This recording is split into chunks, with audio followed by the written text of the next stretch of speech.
Ассаляму, чебуреки дайындаймыз.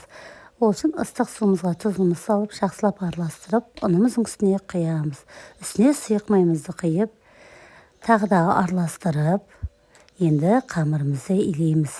Қамырымызды жақсылап ие қанғанша илеуіміз керек. Дайын болған қамырды салапанға салып, қойып қоямыз. Салмасын дайындаймыз. Салмасы үшін тартылған ет, жуақ, қарабұрыш, тұз салып, жақсылап араластырып дайындап қоямыз. Енді дайын болған қамырымызды өздеріңіздің қалауларыңызша бірнеше бөлшектерге бөліп, қалған бөлігін салапанға салып қоясыздар.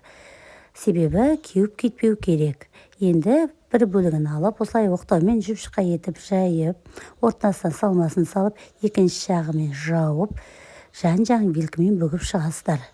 Енді орташа отта қызып тұрған майда екі жағы қызарғанша пісіресіздер.